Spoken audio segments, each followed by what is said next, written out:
Let's uncover the bizarre mystery behind a creature scientists declared so bizarre it was quite literally impossible to have ever existed, at least until it did. I'm Cody, and Cryptids Across the Atlas is taking a pit stop to learn about animals that used to be cryptids.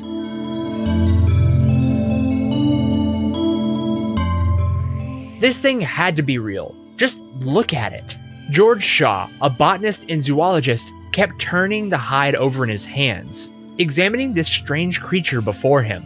Captain John Hunter, the second governor of New South Wales, had sent this pelt and a sketch over to European labs for analysis, hoping to uncover the truth about this peculiar find. But not everyone was convinced this wasn't a hoax. Sean's colleague, Robert Knox, couldn't contain his skepticism.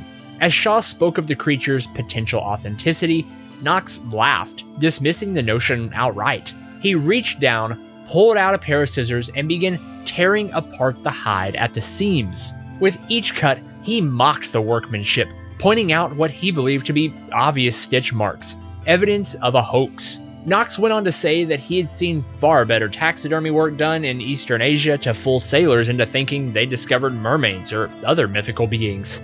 What made this any different? To him, it was just another crude attempt at deception. But while Knox and many others were quick to write it off as a fraud, a few scientists and explorers on the fringes of the scientific community weren't so easily convinced. There was just something about this creature, something too strange to be an outright fabrication. And the more they learned about it, the stranger it became. How could a creature like this exist? What was this talk of it using electrolocation to hunt? How could it detect electrical currents in the water? And what about the venom? How could this creature, supposedly a mermaid, deliver a sting so severe that it left victims in pain for months with no relief from even the strongest painkillers? Years passed after that first pelt and sketch were discovered in 1798. The scientific community was slow to accept the existence of such a bizarre creature, dismissing it as a hoax for quite some time. But persistent efforts and further discoveries slowly began to unravel the mystery. As more specimens were captured and studied, the truth became undeniable. This strange animal, with its duck-like bill, beaver-like tail, webbed feet, and venomous spurs, wasn't a cleverly constructed fraud after all.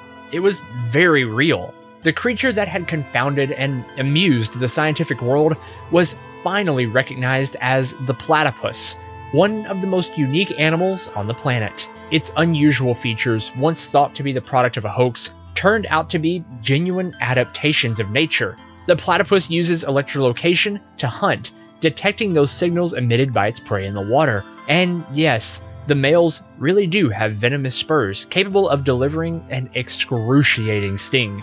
So, what began as a subject of ridicule became a cornerstone in the study of Australian wildlife.